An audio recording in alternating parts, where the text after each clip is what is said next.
So Richard, do you know, like, during a trade show when the floor closes and we all get together and we party and talk and maybe sometimes drink water or alcohol and we just speak freely and loosely? Do you know that? I do know that.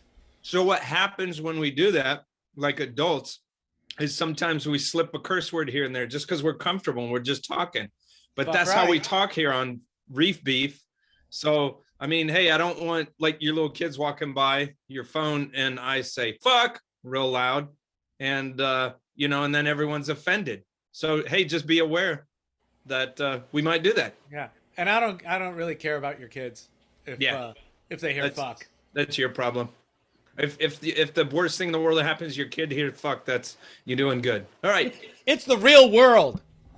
the real world.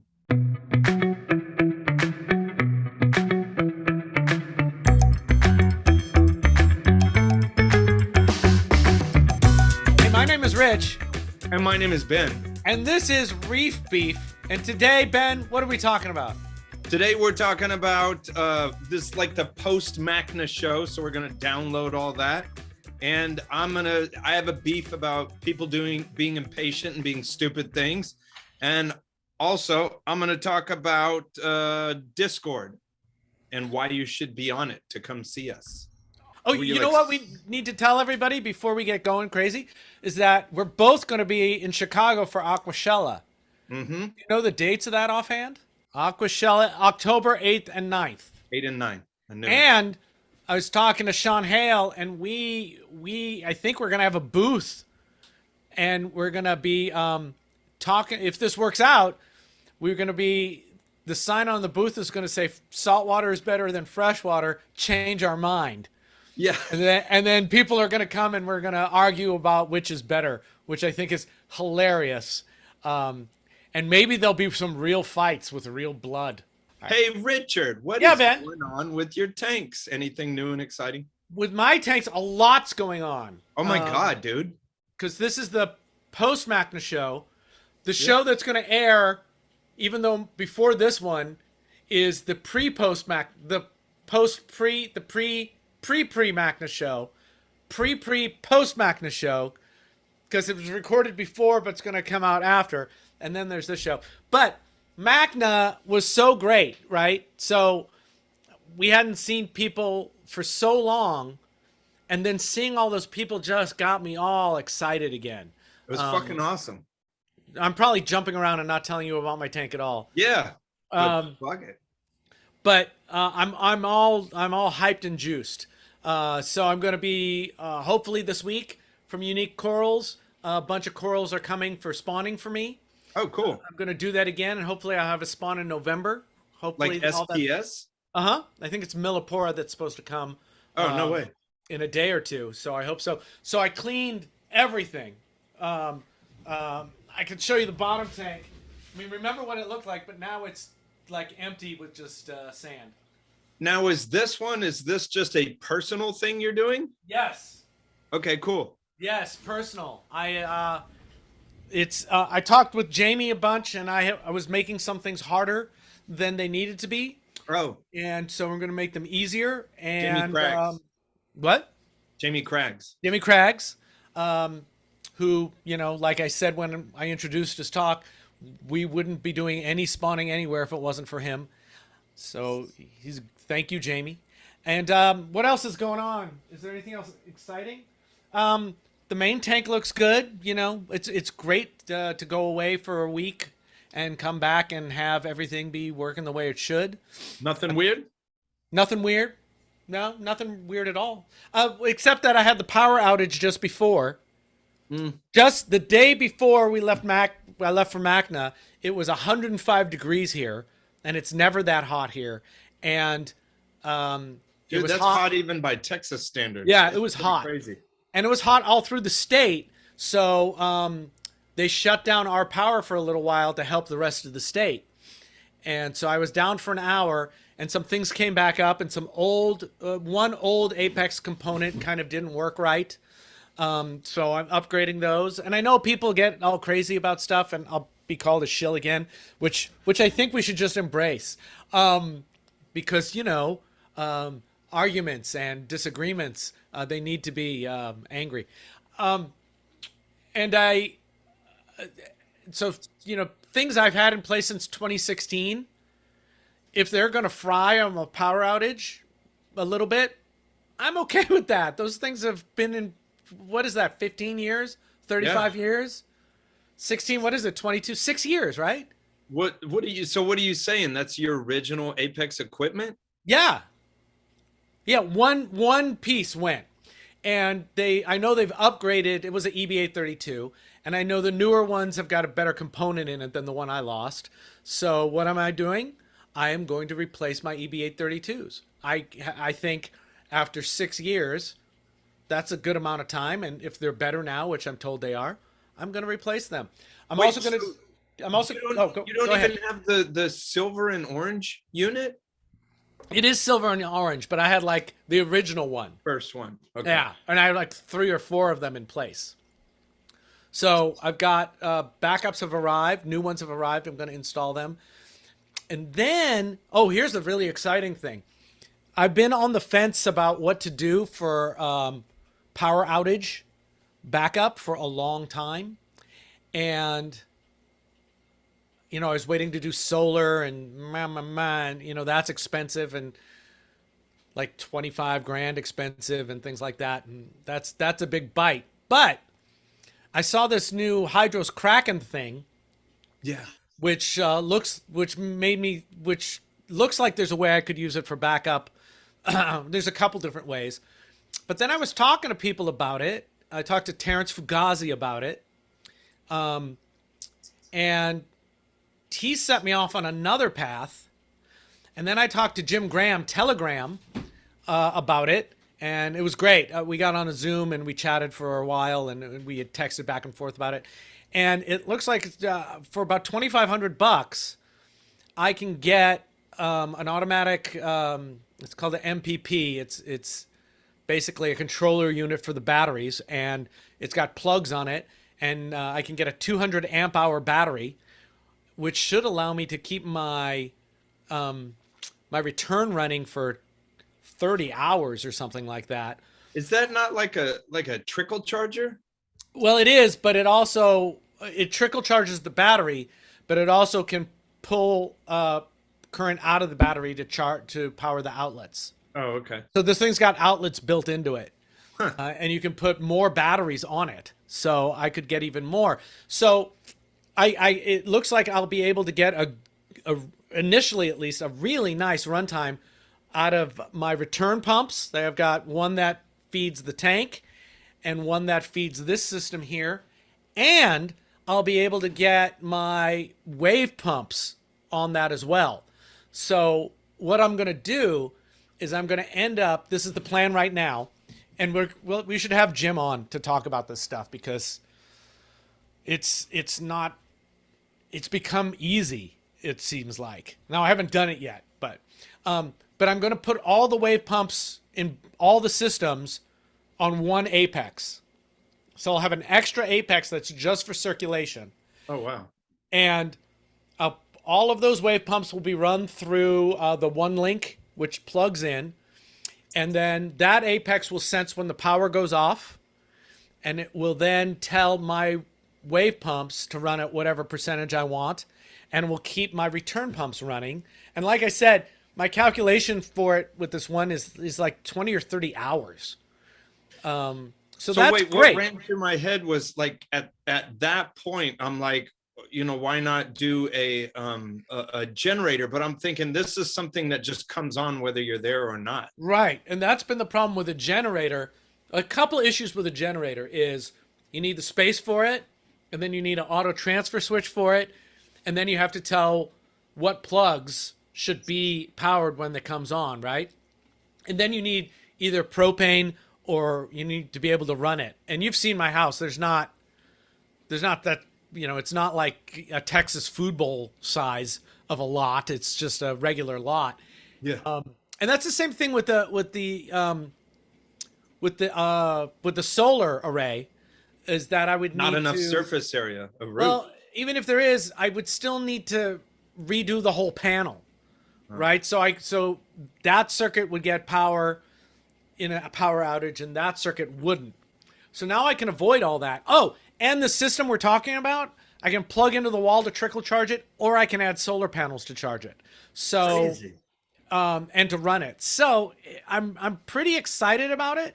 But that could be like a much more minor solar panel, like hanging off the side of your Yeah. house versus things on the roof. I'd probably put it on the roof just for the angle, but I'm only looking at like, I think it's 400 watts of solar panels. So that's like 4 panels at $100 each. And I haven't even looked for used ones. So I'm getting more excited about it. And then we can redo the panel at our leisure, and then we could go solar for the whole house at our leisure. So I'm really excited about that. And what will probably happen is I'm going to try to get you out here at some point to do a bunch of stuff. And in that will be some of this, unless I start running it now, because I'm going to have to run an Aquabus cable, a couple long runs to make this happen. And then some extension cords, long runs as well, to get to the unit. So I'm excited about it. I can see this path, and it's I think it's good. And then yeah, I could put heaters on it if I wanted to, but that's generally not an issue here. Yeah. So I'm not, and like I say, if we had a 5-hour power outage, I'd be surprised. So Yeah. at this point, it's even overbuilt. So I could run fans for the house. We could run the microwave if we wanted to cook. That's crazy. All kinds of stuff we could do. Off of that thing? Yeah. I mean, it would just use up the battery faster. Yeah. And then the other thing I was thinking, is I could just set up another one for critical house stuff, right? Huh. For $2,500, for $5,000 or so, I would have 2 of these units, one of them for the house. That's less than a generator. And I could add more batteries, so there's more runtime. Yeah. If I needed to. So, but we'll see. We'll set up the one for the tank and see how it goes. And I remember, because I was looking at the hydros too. And I remember them telling me that it worked off of a lead acid battery. It could work off either, I think. Okay. So lead acid, or almost like a boat or a car. Yeah, battery. you could do that. The lithium ions, or the lithium phosphate, seem to be better and can be kept inside and don't really need to be vented. And this is all my current understanding. I'm not the expert on this by any means. Yeah. But it looks like a lot of this is essentially, plug and play. You got to wire a power cord to it, and then you got to put the plugs in for your solar if you're going to do solar, and that's it. So I'm really excited about that. And it's only in the last 3 years that they've gotten inexpensive and not DIY. When they were DIY, I was like, too sketchy. I built a whole glass. I was telling Jim, I built a whole glass studio with 220 and ran pipe for 2-inch line for gas and did all kinds of crazy stuff. But the idea of DIYing electrical, that's what it's called. Yeah. Electrical stuff in my house made me really nervous because I don't want to burn my house down. Well, yeah, I mean, because I'm sort of a handyman, like at my house, but there's one thing that I don't screw with is electrical, not being licensed, but just because the downside to myself and my house, it's like, that's when you really got to call in a pro. Yeah. Electricity ain't funny. So I think that's all that's going on. Everything's healthy. I still got to get you video of the anemone up there. You did it. I was going to call you out. I still got to get, there's so much going on, right? You and me and None Snowman of your other crap matters. Just filming that anemone. Yeah. Well, we had that business meeting, which we could talk about a little bit. I'm so excited about Reef Beef. I also got to get you video of the new aquascape and the tank and the display that you haven't seen. Yeah. There's all kinds of stuff to catch up on. I've been working with the laser a lot. Uh-oh. So talking to Andy Ryan and John Robbins about lasering. So I've started now putting the laser on a tripod and focusing on something for a length of time instead of holding it with my hand. And I'll tell you, after 15 minutes, there's no more Mahano. Really? Yeah. And Is that about what you found is the... Yeah, see, because I'm worrying about like damaging them or this or that. And you're just saying you can totally like just eradicate them. It was gone. I mean, there was some there left over after that, but then the next day it was gone. And it looks like I did the same for Aiptasia. I'm gonna have to redo that one though. And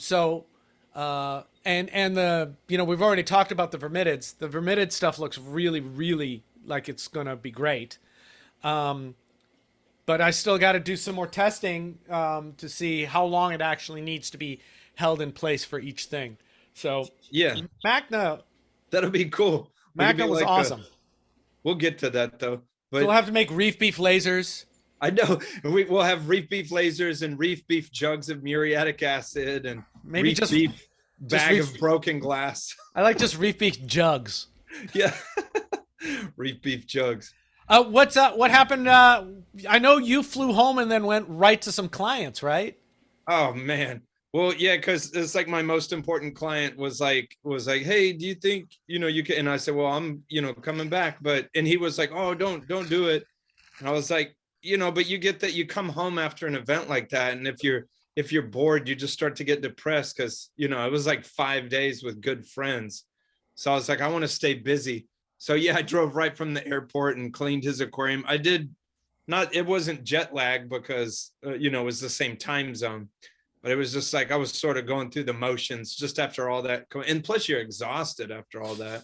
Yeah. But so I cleaned that tank and then I went and hooked something up on another tank. But then I went home and I had to say it's only been like a day or two. It's been a week. It's like in the last day or two that I finally sort of like caught up on sleep and feel normal now. Nice. On the list here, it says you want to talk about my favorite thing ever, apparently. So yeah, before I left, and man, we need to contact Frank. We either need to have him on or we need to get some money out of that fool. Because we talk about this stuff all the time. I mean, I came across this stuff. I don't know how long it's been now, a year and a half. Someone had recommended it to me, and why this isn't an ad for them. They didn't pay us. I'm just saying why it's different is when you let it sit, it hardens, like really hardens. Caulk does that too. Yeah. Caulk paste will do that too.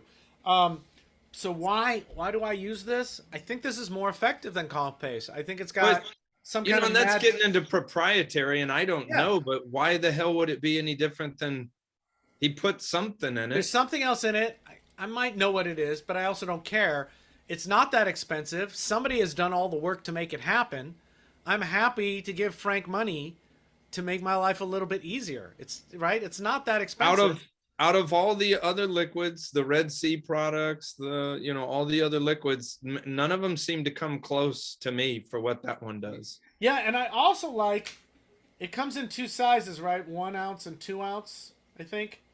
And I've started getting the smaller one because then if I forget to close it up or whatever, I haven't wasted much. It's like the Polyp Lab Gluelets, which even though they hate us now, they're dead. No, I don't know. No. I still like the Gluelets. I liked them before. I think of this as like an Aiptasia lit. And I will say that because before I had gotten like a bottle and I was like, oh, I'll use it from time to time. Well, if you do let it get dry in there, it is so not easy to get it reconstituted. Yeah. So I tend to try to, you shake it and they give you a tongue depressor that you can get in there, but it sort of hardens like it does in the tank. It hardens inside of that bottle. And another thing about the small one is, I know if I use the whole thing, I should stop. Yeah. That's what I did though. I got the big, if I believe that it's 1 ounce and 2 ounce. I believe that is correct. So what I wanted to talk about real quick was, in my bestest client's tank, he's always had these bad palithoas that I've gotten sick from a couple times trying to rip out of there. And I had done 1 or 2 before, and this was done, but right before we went to MACNA, I really laid down a whole bottle, which again, is sort of breaking your one rules. Don't do anything drastic before you go somewhere. But luckily nothing got hurt. But I mean, I laid that bottle down on like a whole field of palithoa, and I was thinking like, okay, I'll hit it again when I come back. Guess what? There was nothing. Gone. It was just little white shells, and I removed the white shell. And I'm talking about thick Palithoa that had been in this tank for like 4 years. Awesome. You cover them really good and give it about 30 minutes without pumps on to really set, and then just went away, and it completely, like you're talking about with the laser, it ate them. Gone. Just annihilated them. But there's still a lot more to be done on that. So anyways, that was damn near like a commercial for them. Yeah, I think it's Reef Beef's Aiptasia. It's like Ruth's Chris Steakhouse. Yeah. We should see if Frank even wants to ever be on, because I'd like to maybe hear, he hates us. Yeah. I'd like to hear his story too. Oh wait, I'm mute? No? Oh no. Are you? I am not mute. Hey Rich, a super awesome place to get all your saltwater aquarium equipment and additives and everything is saltwateraquarium.com. Now, if you watch the Reef Beef podcast, you've heard all the things that we say. They've got a forum, you can text them, ask them about stuff. They have a mobile app. They have a cleanup crew in-house that you can order. They have lots of discounts for different things when you sign up. I want to talk about something a little more specific today because of an issue that I had. I contacted my regular wholesaler and I was looking for a light, and they didn't have that light. And I don't really need to go into why they didn't have it, but Kenneth saw me on Facebook talking about that, and he private messaged me and said, hey man, I didn't tell you yet, but 2 months ago we opened up. Now they do wholesale. So I signed up today, and now I'm on official wholesale, saltwateraquarium.com. So, hey, if you're watching this, that you have a business or other, there he is, beautiful Kenneth. Look at that. He's always got the hat to the back. But so if you're a service company like I am or whatever you got, they're doing wholesale now, and they had crates of this light that I needed. That's awesome. So they will get you what you need. Yep, they've got an app. I started using the app. It's pretty great, pretty easy to find everything and get your reward points. They've still got the critters, the cleanup crew that you can get. They still ship them really nicely. They still have 3 places that do their distribution of dry goods, so you get the stuff quick. I order at 11, and often it's shipped by 1. That's pretty friggin' awesome. So yeah, saltwateraquarium.com. We like them, we use them, and thank you for your support of our show, even though Ken doesn't really know who we are, which is awesome. All right, check out the link below. Use it. And also, if you order for them, write some in the comments there. Write stuff about beef, whatever you want. Just talk about beef. Yeah, just say like, I didn't even know who you guys were until Reef Beef talked about you. Yeah. So there. If it wasn't for Reef Beef, I would totally avoid your company. Yeah. Do that one. That's the best one. Righteous. Thank you, saltwateraquarium.com. Oh wait, I'm mute? No. Oh no. Are you? I am not mute. So, Rich, let's dive into our whole MACNA experience. Holy balls! You were talking about it for a long time, so let me. Yeah. All I just said now was holy balls. I know that was so long. Giving you the opening to talk. Oh, thank you. Man, that was so incredible. And I'm just going to speak, frankly and say some things, that might be deemed sort of weird. One of them was that, the showroom floor wasn't that populated by vendors. And some people were sort of freaking out about that. And also I would say it was probably a lightly attended MACNA as well. But it hadn't been, I think, first of all, that it was in Milwaukee. I thought Milwaukee's cool. I'd never been there before, but it was seemed like a quiet town to me. Richard? While we're talking about it being a lightly attended show, I want to check out a little bit about why that was, because I think people are really interested, or people are very concerned about that. So COVID did a real number on MACNA and MACNA, right? So we got nailed. We had to cancel a couple shows. And then we had commitments to convention centers and hotels. So we had to do the expo, and there were fewer people to help, and we had fewer monies to hire people, or MACNA did. So I think the MASNA and MACNA people did an incredible job of making it through COVID and getting this show to happen, this conference to happen at all. Oh, big time. And I think a lot of people decided not to go because when you needed to be planning to come, gas was $1,000 a gallon. And so people were like, no, I'm staying home. And some people are still not traveling because of COVID. And so I think there's a lot of things. And people didn't want to fly. And gas was expensive. Twice gas was expensive. So I think the show was hurt by all of that. The conference was hurt. But I think the MACNA and MASNA people are seeing a way forward for the future. And I think it's going to come back really strong. And you know, the sort of selfish thing is that honestly, this was one of the funnest MACNAs I've ever been to. You know, the other funnest MACNA was the one in Florida when the hurricane came and everyone left early. Yeah. And then for like a day and a half, there was only 500-800 people there, but you got to see all of them and talk to all of them and have incredible conversations. Yeah. God, I think the people who came to this MACNA, the not vendors, also vendors now have like 1,000 shows. Yeah.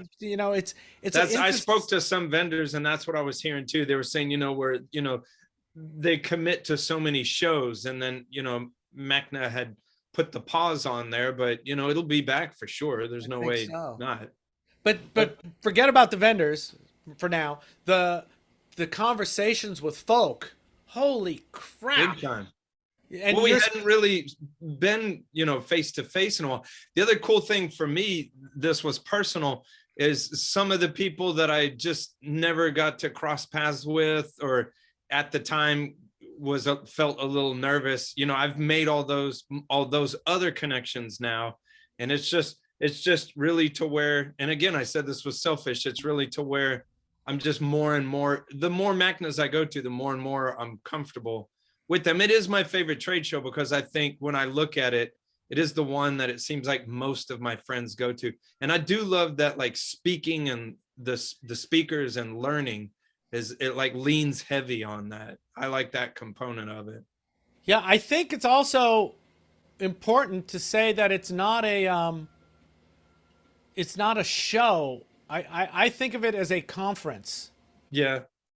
And I think that's a different thing for it to be a conference. I think it's a different attitude. It's I don't go there to buy corals. I go there for information and networking and talking. For me, I always get a little chuckle out of that because, and this, hopefully this doesn't come off weird, but people always ask me, oh, did you see the frags? I mean, that's what I do all day long, every single day. I don't believe that I ever really pay much attention to, coral clippings at any show. That's just me personally, though. Yeah. Yeah. It's not like you've seen one coral, you've seen them all. It's just like, I'm there for the friends and maybe talk to vendors about specific things and listen to talks. Speaking of talks, my dumbass, the speaker I wanted to listen to the most was on Sunday morning, and I partied so much on Saturday I didn't make it. It was Tiger Boy talking. Oh, Dennis, you missed Dennis's talk. Yes, I did, but I know they recorded it, so now I'm chomping at the bit to see it. And it was cool. At one of the talks, I sat right by Dennis, and I had a good talk with him. He wants to be on the show. Yeah, good. And it's champing at the bit, not chomping. I went past champing. And I got to chomping. You could stab me in the eye for being a pedantic fuck about that. like Matt in the PTFE Teflon tape. Right, exactly. I talked to Dennis a little bit. It's super nice. I was involved in all kinds of weird meetings, so I also missed his talk. So I'm looking forward to seeing it online. Speaking of talks, what talks did you like and what talks did you hate? On what was it? Besides my talk. No, I loved your talk. There was one stretch. I think it was Sunday where I went to so many talks in a row. I almost died in there of starvation because I went there to watch the Hydros presentation the workshop. Yeah, workshop. Then right after that, though, then was Joe Waiulo, and I know he was going to say something about us, so I was like, I mean, I see a Joe talk anyways, but I was like, if he's going to say our names, I should be in the room. So there was Joe Waiulo, and then after that was Todd Gardner, and I always support Todd. And then there was a 1 hour break. So me and some friends ran off real quick to eat some food because I was dying after that.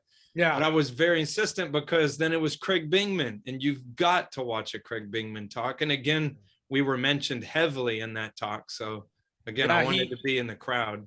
He used one of our videos as information, and he's doing a survey which you can get. We'll find out where to get that and put that link. Yeah, maybe we can put that up on here. Yeah, I have to redo it because I did it incorrectly, and I told him about that. But I mean, I love that feeling, and it's so flattering when you're sitting in the audience and like a talk like mentions anything about you, and it's just like, damn, it feels cool. It feels crazy awesome. Yeah. My talk was the last talk on Sunday. Yeah. Which means people have already left, which I'm used to. And those that are there are like barely alive. But it was amazing. The talks were all well attended, no matter when they were, which is something that sometimes doesn't happen. Sometimes, I was expecting to do the talk to like you. Yeah. And the AV guys. Yeah. But it felt just as full as any other day and any other talk. So that made me feel good. You know what I liked? And I don't know, if you're on MACNA, but if MACNA or MACNA people see this video, that I thought was interesting. Normally those rooms are all filled with chairs. And for whatever, at this conference in the speaker room, they had like half of the room was chairs and half was tables. I liked sitting at a table with some other buddies like that. I'm writing that down so I can remember it. I think what made it awesome was that there was both. Yeah, choices. So you could choose which you liked, and I think that actually makes a difference. I think being forced into one or the other feels weird, but being able to choose makes it feel cooler. You can. And I don't know, I could think of multiple different reasons that someone would want a little more space, and the table allowed for that. Yeah. So Joe Waiulo he got caught up on the trade show floor and didn't come to my talk, and he mea culpa'd all over the place, and I was gracious, but I really should have stuck it to him. I know, you should have shivved him with your human skin and glue knife. Human skin and glue. Yeah. So that you liked. I don't think there was a bad talk at all. Jamie Craggs' talk was amazing. Spawning elegance corals. Yeah, that's crazy. Fuck me, right? It feels like, are we right there? We're like right on the edge of. We sort of have to. Our back's against the wall. Yeah, and it's also super awesome cool. And if it's easier than I was making it, I'm very excited. Jamie deserves a double award. He does. And then there was Liz Marchio's talk was good. It was about, education and how what we do is science education. I think that's important stuff. I'm just looking at the list now just to remember. I think you mentioned all the ones I would have mentioned. The keynote was crazy. And I'm terrible here because I don't recall the Judy lady. St. Ledger. Dude, she was filled with so much spunk and vigor. What's funny is after her talking, after that whole thing, I was at the mouth of that pub right there with some other friends, and she walked by, and me sort of like blurting out shit, and she appreciated it, but she walked by me and I stopped her and I said, "You're a fucking rock star," and she just busted out laughing. Yeah. And then we sat there and talked to her for a while. But just the way she talked, it was just like, oh, you just had to hear. She was just so much for the conservation, and she just had a lot of spunk and energy. I liked it. Yeah, and she knew what she was talking about. And she wasn't blowing smoke up anybody's ass. Really fun. Since we're on the banquet. Oh, go ahead. Jim Welsh was at our table, and so Kevin Erickson, the guy, if anyone watching this always knows, the guy that has been in charge of MACNA for a long time with the big sombrero. he stepped down as president. So he auctioned off the hat, and it was cool. Jim Welsh was at our table, and I think you were bidding for it too. I was. And I think y'all were going back and forth, but he got the hat. And incidentally, Jim bumped into a lady that gave him an incredible idea that he's trying to work with about maybe that hat needs to be auctioned off every single year, like pass the torch every single year, and all that monies go to MACNA, conservation, whatever. Yeah. You know, I thought Kevin hosted the night, and I thought he was incredible. I thought he did a great job, and you know, having the idea of, you know, getting people bidding to support MACNA and MACNA. It was funny how he kept bringing it up with the QR code. Is hilarious. It was so funny. So good. It was so the night did not drag at all. No. It was really, really nice. And let's see. Alyssa Gabriel, she won Aquarist of the Year. Yeah. For her work with Seahorse Savvy. And man, in her acceptance speech, you could tell how hard she works. She was already talking about, she was like, thank you so much for this award, this and that. And she was like, I'm going to get back on a plane tomorrow and go back to my seahorses. And it's like, man, sometimes I think I'm obsessed. And then I see someone like that, and I'm like, I'm nowhere near as obsessed as she is. Yeah, we had to, a lot of people worked hard to convince her to come in person. And she really didn't want to, because that's what she thinks about her animals. Wow. And she got the award because she's a great keeper. And, you know, throughout COVID, she's just been hammering away. She's there for her customers. She's there for anybody who has questions about whatever she sells. She sells seahorses and all kinds of other livestock. She breeds them. And she was always a positive presence. Every time I saw her anywhere online, it was like, wow, she's walking the walk here. Oh, she totally deserves it. Walking the talk. So I'm thrilled. And let's see, because Tall Sweet and Kathy Leahy, they both were given those awards in the before times. They came up on stage and were handed their awards, and I thought that was great. And Tall was so funny. His acceptance speech was, "Thank you." I know, man. So great. And then Mike Paletta won the MACNA Award, and well deserved for a lifetime achievement, essentially. And then he gave a talk at the banquet on the history of the hobby. Oh, that was awesome. That was awesome, because I got into the hobby early enough to where I was just on the cusp of, you know, where he was saying, this is what we used to do. Now this is what y'all do now. But I'd been in long enough. I was like, oh crap. I was just on the cusp of like knowing what he was talking about on the old stuff, even though he goes far, far. Okay. Mike Paletta, I did something dumb. So like I told you about being nervous sometimes to introduce yourself to someone. It was at the after party on Saturday night, and he was standing right in front of me, and I didn't shake his hand like a numbnuts. You're a numbnuts. But I was under the influence, and I just feel I didn't pull the trigger. Stop being a numbnuts. It's MACNA's there to talk to people. I sat next to him at the banquet, and he wouldn't shut up. It's blah, blah, man, blah. his book was one of the first books I got a hold of. I still have it, and I meant to try to bring it, but I couldn't find it at the last second. Yeah. I thought he'd be tickled to sign that, but hopefully I'll catch him next MACNA. I bet Sanjay. I goaded Sanjay to introduce himself as the Italian, Mike Paletta, and Mike Paletta as the South Asian Sanjay. Did you catch that he said it wrong? Sanjay said it wrong? I did. Yeah. But I bet him $150. And then I went to pay him, and he told me to give it to MACNA instead. So I donated. That's good, because he said it wrong anyways.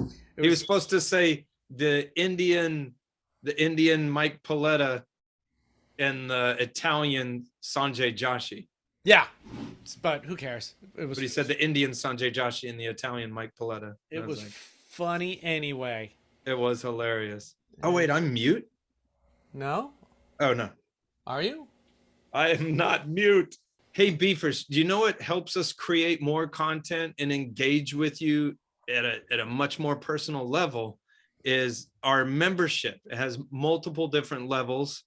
And if you go to Reef Beef Podcast /membership, first of all, you're going to see all the silly merchandise that we have. You might find something interesting there.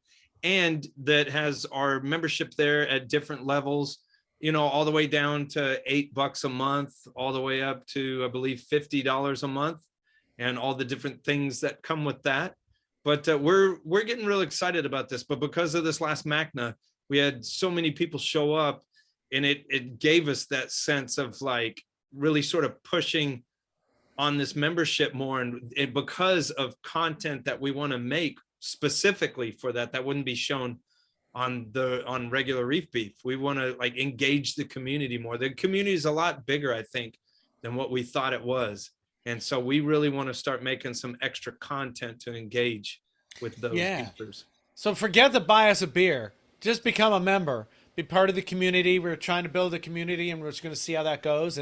And you know, everything you do, if you buy merch, that helps us buy better equipment and send us on trips. You know, Ben wins at MACNA because you guys have supported us, so we were able to send Ben to MACNA. No joke. Let me pause for a second, because let me say thank you, beefers, because basically all the membership stuff sent me to MACNA. Thank you. Yeah. So we're trying to, now we want to focus on community building some more. So we're going to be throwing more funds into that and more effort into that. And so anything you want to do to support us on the membership page or on the merch page is great. And also you will get access. Becoming a member gets you a discount and access to special merch. So, and that's where there's really ridiculous merch is. So thank you to everyone for all your support over all this time. It's been like a year and a half already, and we're excited about the future, right, Ben? Absolutely. And Ben will have to shave his head when we get to 5,000. At 5,000 subs, dude, you don't put that evil on me, Ricky Bobby. I'll do it. I'll shave my head at 5,000 subs. That would suck to go from this to a shaved head. 5,000 subs. Rich will shave his head. Ben will also shave his head unless he continues to be a big fucking baby about it. I'm going to continue to be a big fucking baby about it.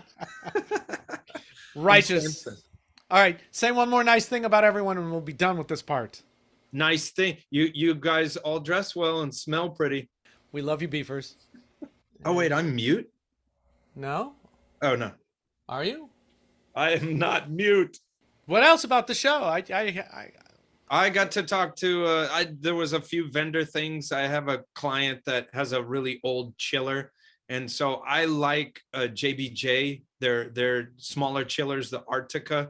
So I went and got to talk to them about a commercial size unit, because this is a 600-gallon aquarium and their little versions don't work on that. So I spoke to them about doing a commercial. So that's great about MACNA, because, you know, if you have some sort of need, whether you're a hobbyist or, you know, do it for a living, like the people are right there, and you can, you know, sometimes email thread going back and forth and that gets frustrating, or calling or whatever. It's just great when you're face to face and you can just talk with someone like that. Again, I zeroed in on the hydros cracking and all that stuff, because I didn't know jack shit about it before then.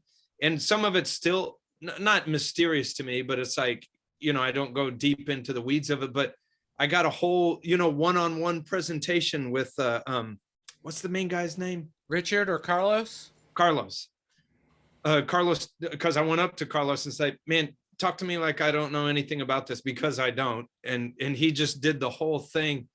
And I don't know, man, I'm champing at the bit to work with one, because I think it's really cool, but I need to use one first. Yeah. I was hoping to find a way in with them, and I saw the 4-doser unit, but it had so much other stuff in it. I was kind of like, I don't feel the need to spend an extra $300. Yeah. But I'm still looking for a way in, and I'm excited for the Kraken to come out and we'll see what it actually ends up being able to do. Looks really interesting.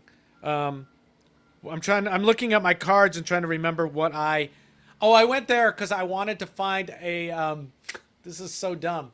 I wanted a a dual stage water filter reactor Uh-huh. to replace the one I broke, but it needed to have a metal bracket. Oh, okay. Yeah, And and all the metal brackets are they're painted, but the metal, I mean, the paint always flakes yeah, off. so I found one Aqua FX had as an aluminum one that looks to be powder coated. So I ordered one of those. It should be here any day. But it was funny that I was like, I don't want a plastic one. And most of them don't say what the bracket's made out of. And but at MACNA I was able to find it, so that made me happy. And I also talked to, I keep going off about the those in-tank canister filters you can see there, the polishing filters. So Yeah. I talked to their sales rep. Oh What's God, that, Marineland? yeah, but they're, what are they now? They're Spectrum brands. And then I talked to Hannah, and I was supposed to go back and pick up a nitrate tester and a phosphate tester, and I forgot to go back and get it from them. So I'll have to write to Kevin. Hannah, send it to Richard. I'll have to talk to Kevin about it. And then what else was on the show floor? I didn't spend enough time on the show floor because I was in meetings, but I liked it. It was, it's always cool to walk around, and Dirk was there with his millions of pounds of everything. We always joke, because if anyone watching goes to any different trade show, and it seems like Dirk is at every trade show, but he has a booth where, like, if you're missing an impeller from a 1997 Fluval, 434, I can't remember how they name them, like, he's got it there. He just has all the weird pieces and parts from even discontinued things, and it's a busy booth. Yeah. And let's say, I did the Apex breakfast. Yep. That was too early for me, damn it. Oh my God, it was too early for me. 7 a.m. They got that new liquid level sensor. I think I talked about it. I like it a lot. Yeah, it's weird. It's two materials that I guess are real close to each other, and when the water hits it, it just pulls it together. Yeah, yeah. They've changed. I can see how much water is in my reservoir. I can see how much water is in my tank. I can see how much water is in the frag tank, and so it makes me feel really good. And also, when the water gets low, sometimes I forget to add it, right? And so it tells me when I should add it. And even more importantly, as it's filling, my phone starts yelling at me as the reservoir fills. And I've wasted, 500 gallons of water by overfilling it to the ground. Can you change, like, what increments it tells you at? It's either in centimeters or, it's either imperial or metric. No, but I mean, like, as it's filling, like, it doesn't literally tell you, like, every centimeter. Oh, now it's 76 centimeters. You could set it to do that if you wanted it to. But then your phone is, like, dead at the end. I got it set so it yells at me when there's, 3 inches left to go. I just want to say the other thing that people seem to care about was that integration between Ecotech products and Neptune System products. MXM is coming back. So people like that. I tried to order one today, but they're not. It's not like. It's not ready yet. Nah. Yeah, and the Kraken won't be ready till next year sometime, apparently. I sort of hate that. Yeah, but that's a kind of cool thing about MACNA is you see that stuff a year in advance. No, what else? Did you see anything else on the show floor you were excited about? My friends. Your friends. Well, we haven't even got to that. Speaking of getting to that, dude. So what happened is, in full disclosure, Saturday night I partied pretty hard, and a friend of mine, Chris Hensley, gave me a cigar. Now I don't. Do you mean the Allfather? The Allfather? Yes, Odin. Yeah. Yes, the one-eyed god. I don't smoke cigars, but he gave me this short little cigar, and it's very sweet. But it was a fat cigar. I don't remember what brand it was called. But so I thought it'd be a good idea. I smoked it outside, and then all night long, we're partying, and I'm shouting because that's what I do. I shout. And so I wake up the next day, and I pretty much had no voice. So that was super rough and was hard to avoid. But it was funny. The very last day of the show, my voice started coming back. But so on Sunday at noon, we had, which I don't know, for me turned out to be one of my absolute favorite parts of the show. and I didn't know how it was going to go, but we had a Reef Beef meetup. Okay. So let me set the stage here because, Richard's talking on Sunday, and he's also part of the MACNA board. So he's at all these meetings, and then he also hosts a lot of the things like the Neptune breakfast and other stuff like that. And then the banquet hosting that. So here's me, and I'm just like, I didn't know, even though we're having the meetup, I'm like, I don't really know what entails the meetup. I think we're all just trapped in a room and we bullshit. Not that Richard and I are on a stage with mics. It's like we're in amongst our beefers. So we go in there, and I already had this in my mind, but Richard and I sit down. First of all, the way they had the table and chairs was for like a small amount of people. And people kept pouring into this room, and I was like, son of a bitch, it's a lot of people here. So I had to pull the tables all the way to the back so people weren't sitting behind me. And Richard and I sat down, and Richard and I goes, please, like, tell me that, like, can you handle this? A lot of stuff going on. And I was like, no, I got a good idea. And Richard, that was funny because you visibly went. Well, we had all this discussion about where we're going to record, and then we didn't bring some equipment wasn't there, and so I was like, I don't know what to do, I can't think. And then so I asked you to do it, and then when I came in and you were like, I got this, like I got there, you had changed the setup, and and I walked in, I went, oh my god, we've got more people than any of the other meetups already, holy shit. Yeah, that's what Kevin had told us, that it was the most attended meetup at the MACNA. Yeah. Oh, and I was the most popular speaker in 2019. Absolutely. Because I blew everyone. So when I sat down, I went, what are we doing? And I went, what are we doing? I came in, so what are we doing? And you went, I got this. And I went, oh. And then what you did was so brilliant that all of a sudden I had all this energy for it. So yeah, so no, it was funny because so I was basically talking like this about like that, and I was having to use my diaphragm to force it out. And I was like, man, I can't talk. So what are we gonna do? And I was thinking, if you have an engagement and you're supposed to be talking, how do you do? And then I was thinking, get the crowd involved. So then it ended up being, man, how many people were in there? There was more than 40 people. Like 40, 50 people in there. So maybe I was 100. like, yeah, maybe 100,000 people in there. It was just a massive humanity. The entire city of Milwaukee are beefers, and they were there. 105. And we had like 50 fucking beef cookies. It was awesome. No, well, what we did was like a round robin where I was like, let's start right here and tell us like, how'd you hear of us? How long you've been listening to us? What do you like? What do you dislike? Blah, blah, blah. And man, the whole thing, and it was funny because I knew you were tired, but just, you liked the concept of it and you seemed to like get energized. And honestly, it was just you and me, like ad-libbing, like comedy off of what people were saying. It was so great. We were laughing because there was so well attended that there was people on the wall, and Richard and I were calling them wall people. And then you were saying, don't talk to the wall people. And I was like, well, let's hear what they have to say. And then there was like a pillar, and we got to them and I was like, look, it's pillar people. There's some dude leaning against a pillar. We were both racing for the same joke on that. I love that. So yeah, it was. It was funny because there was a lot of +1s in there. Right. So we'd get to that, and then like, okay, you, and like, oh, I'm just here with him. I'm his +1. And then they would say something about Reef Beef, even though they didn't know anything about it. Yeah. Well, there was one person that said that, well, they must have been drunk because they said we were funny.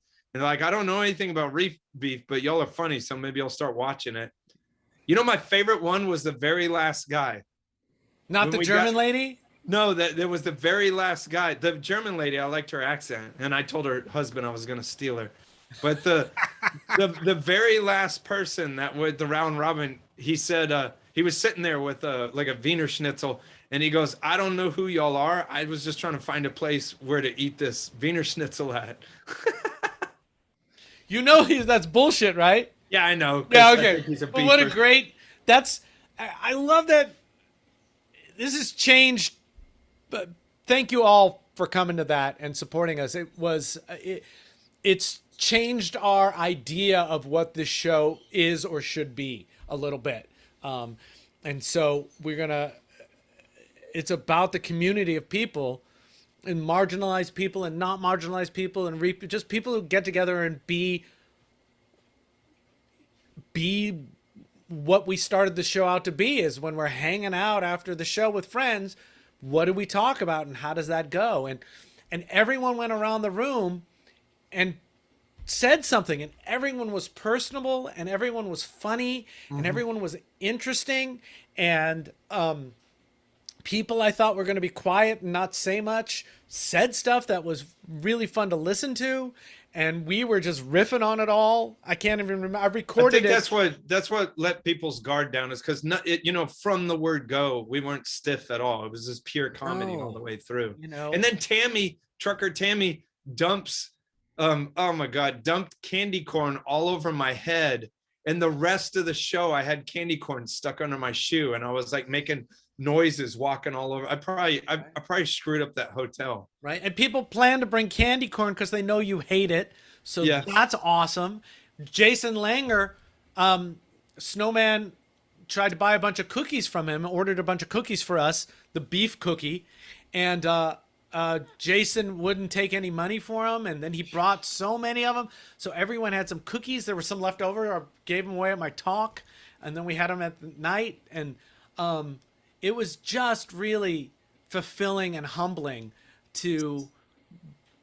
for those people to show up and then to facilitate that kind of discussion. Man, if I can say too, I swear half of the room were like basically representatives of like LGBTQ, and to hear them the way they were saying that, when they got into Reef Beef early, because we had brought that thing up about who back in the day about reef to reef sucking and not treating LGBTQ plus people like everyone else. Yeah, exactly. Yeah, I'll say it. Okay.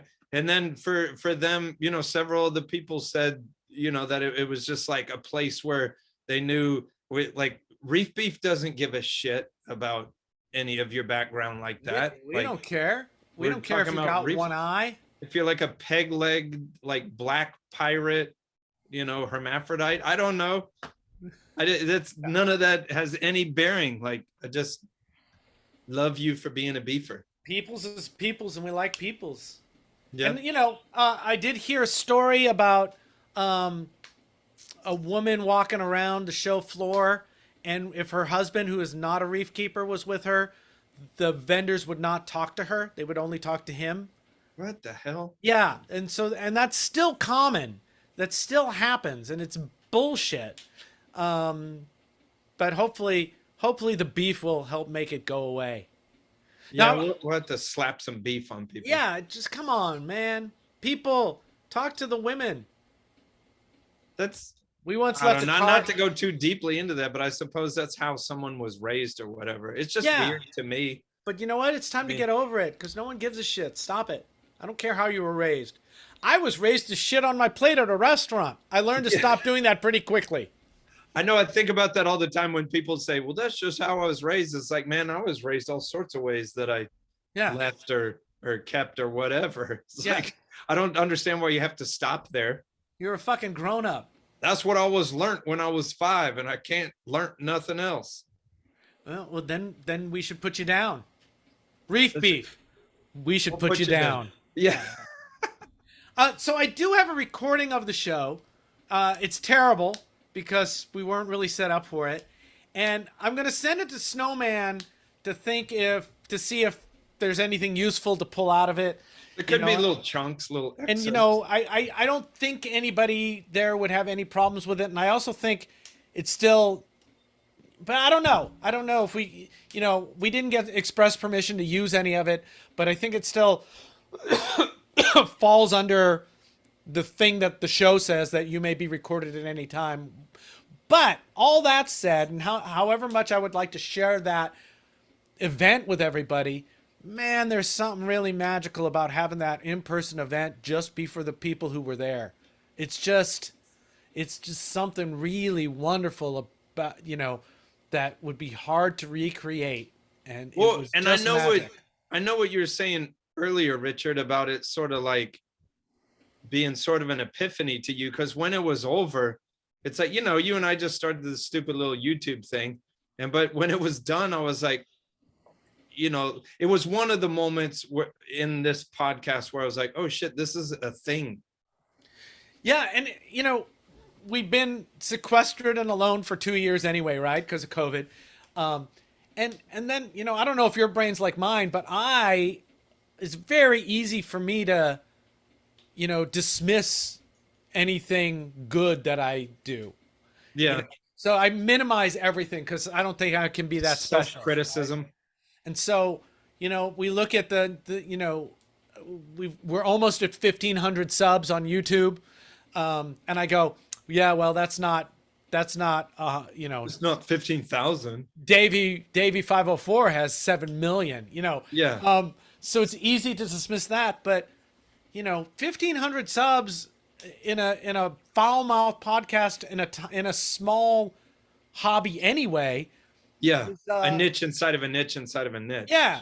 And so it's pretty, I feel responsible now. Like I don't, you know, we have to come up with better content and and do more things. You know, I feel like some of in the last, you know, sometimes we phone it in because we're tired, or you and I are bickering about bullshit, which we figure out a way around now too. Yeah.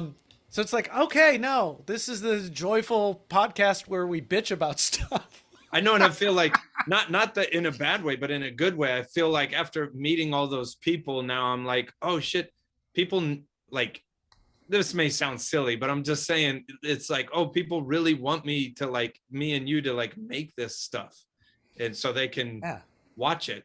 Yeah, so they feel part of it. And so I know we've been slacking on building community, but now we're looking to make the Discord get going. I know you're working on it. Yep. I started jumping in today, so we can segue to that.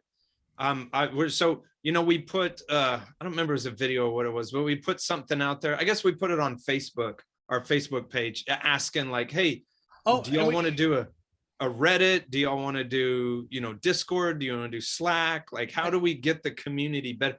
Because if anyone's been noticing, I've been pushing Facebook almost daily to, you know, to try to make the algorithm happy, to you know, get traction on it. But it's a crappy way, man. It's not, Facebook is not great for community in the way that, I mean, like, you can't go really back and like, you know, check something out. And we talked about it on the podcast too. What do people want? And the interface for Facebook is so kludgy because it automatically, if I click on Reef Beef, it automatically changes me to be posting as Reef Beef, and then it doesn't put me back when I go back. And so it's annoying, and the back end interface is supposed to be great for business, but it's got all kind.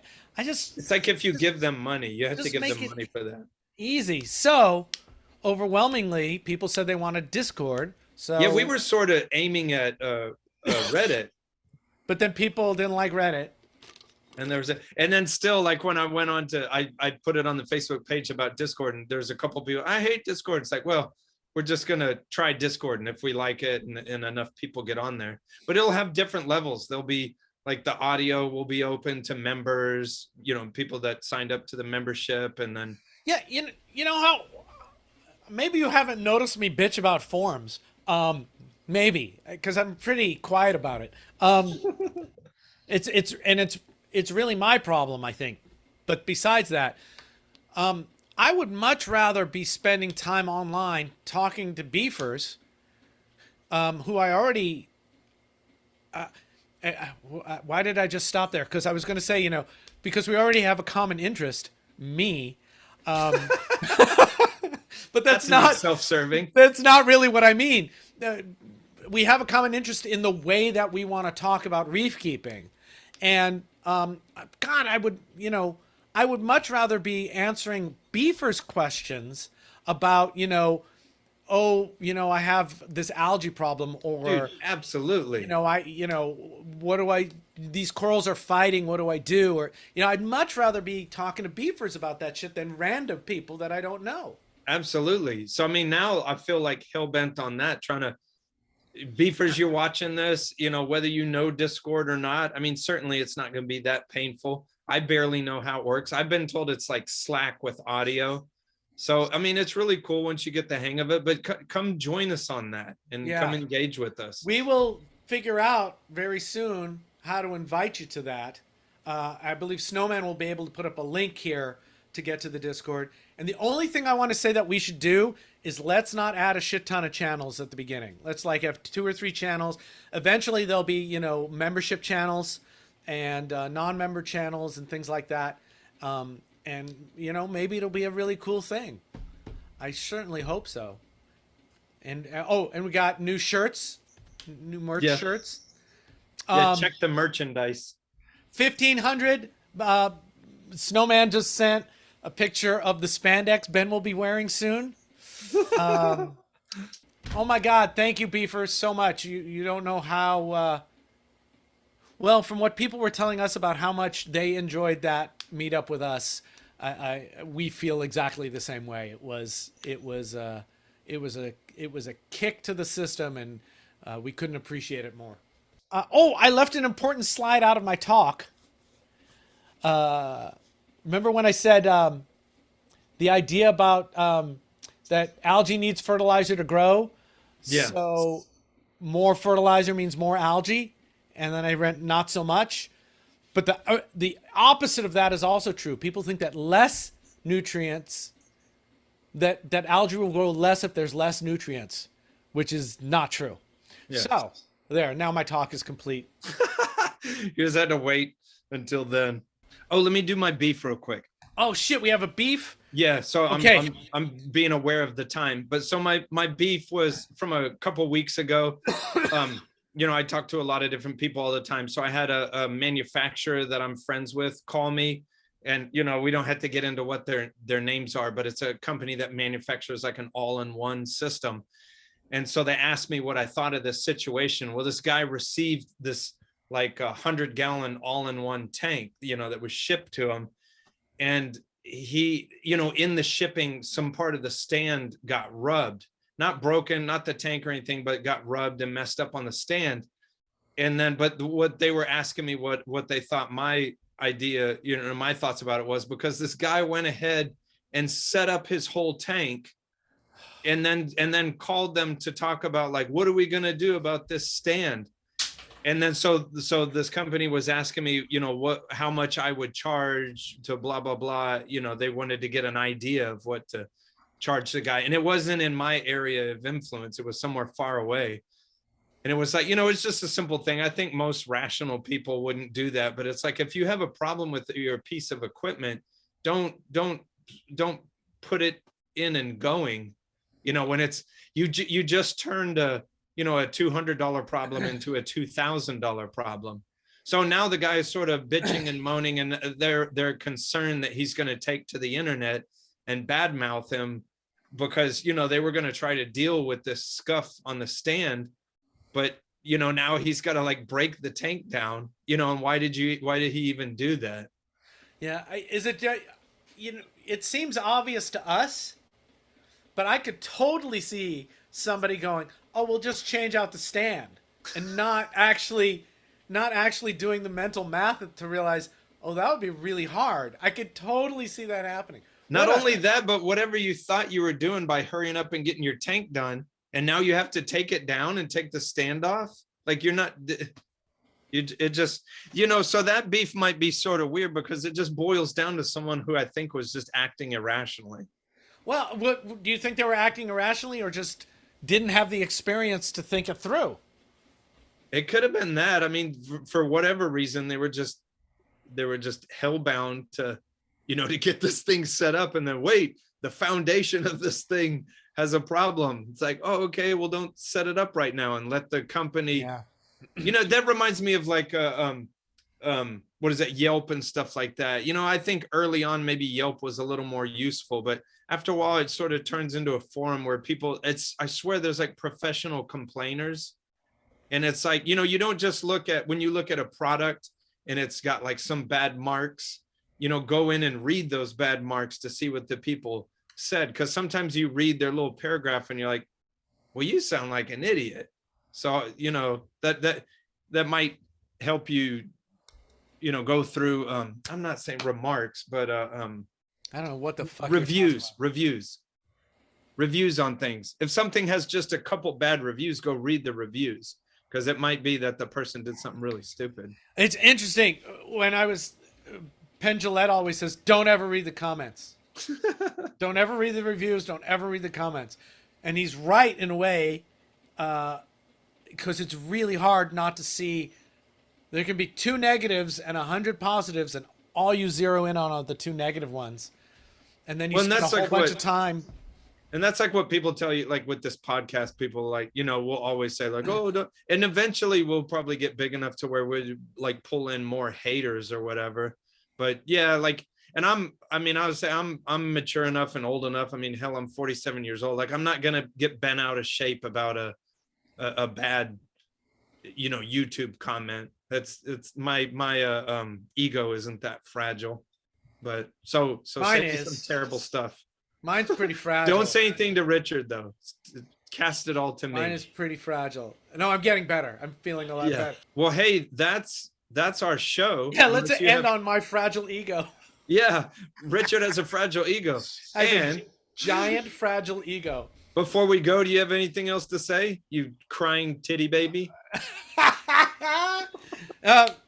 Thank you, everyone, for going to MACNA, and thank you, Beefers, for coming to the meetup. It was fucking awesome, and thank you, Jason, for the cookies, and thank you, Craig Bingman, and thank you, Tammy, for punching some dude in the face, and thank you, Candy Corn, and thank you, the Allfather, and thank you, German Lady.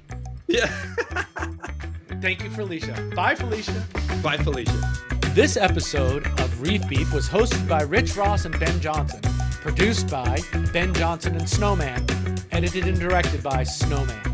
Thank you to our gold and prime level beefers, Pedro, Rich P, Scott C, and Scott O.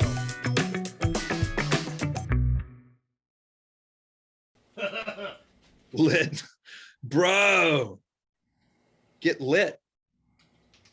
Oh shit, is your Boba Fett helmet has a little laser rangefinder on it? Hell yeah. Oh, it's on right now. Why is this not working? Hold on, something's not working. Toucan Sam. I was just trying to see how wide my mouth could get. How wide can your mouth get? I didn't check the dilation, but oh dude, you have a hole in your armpit. Yes. Easy access, bitch. It's true. I don't know what that means. I know, like someone's gonna put their penis in your armpit. Easy access. Unless your deodorant is very tiny. Still seems like there's not enough light. But that's just lazy. If you gotta buy a lipstick sized deodorant just to fit it through the hole in your armpit. Well, not just. Also turtle penises. That's better. Yeah. Okay. That made all the world of difference. Oh wait, I'm mute? No? Oh no. Are you? I am not mute. I am not mute! Bro, guess what this is? What is that, bro? I hope it's fucking like little diced up foreskins with beets. Close. It's sauerkraut that I made 1.5 years ago. Oh, well. So too bad we don't have smell-o-vision. I'm glad it's fresh. Yeah. Doot, doot, doot, doot, doot, doot, doot, doot. He can never change that because of copyright reasons. Yeah. Too bad. I think, what's funny? I think that my YouTube page called out Reef Beef's page for using that song. That's like an automatic thing? There's some copyright thing. I don't know. Snowman was telling me about it. Crap, I do not. It is, I believe it's the first weekend of October. Wait, I just vamp for a second. I'm going to find out because otherwise we're idiots. Vamp. I mean, otherwise we're idiots? Otherwise. But, otherwise we're very with it and hip, my friend. We might I might bring some like MMA gloves because there could actually be fisticuffs. Yeah, I'm gonna bring a shiv. Really? I'm gonna make a shiv once we get there. Make it out of like human skin and glue. Okay, I was thinking a toothbrush handle, but I think human skin and glue is much more effective. Well, when they come to bust you, you just throw it in the water and it dissolves, and then you go, "What murder weapon?" I'm free. Leave me alone. What does your boy want? Here, come here. Oh, look at this. This is cool. So he went to the book fair, and he didn't find a book that he wanted. So instead, he bought a black skull. Fantastic. You don't need books. You just need the skulls. I got it from Treasure Box. Treasure Box. He got it from Treasure Box. That's my son, ladies and gentlemen. You gotta get 5 tickets, and then you get Treasure Box. You got to get 5 tickets, and then you get Treasure Box. And if you don't have 5 tickets, you don't get Treasure Box. You heard that here, folks. And this is why we swear on the show. Because Yes. fuck a kid. Get the fuck out of here. Case in point. Oh shit! I pressed the wrong button. Hey, beefers and potential beefers. I guess what we're gonna say is that if you become no, that's not right. I'm not gonna do that. And do we need to make any mouth sounds? Reef Beef Meetup, where you meet up with the beef. Where you eat sauerkraut. Do it closer to the mic. We've done this gag already. We're doing the same gag. All right. Oh, and that's just gross. Let's What are you deep throating the mic and that's not gross? No, if it was deep throating, it'd be at the back of my throat. I could barely get it into my mouth. You'd be bouncing your uvula. Isn't that what that's called? A uvula? I got kicked off the bus and written up in like 6th grade for I said to a girl, "Can I see your uvula?" Are you serious? And they they wrote me up. They wrote me up for it, and I was like, "The uvula is a thing in the back of your throat." Because I think at that point I didn't even know what a vulva was at all. Yeah. So it was like I was like, I don't understand what you think I just did.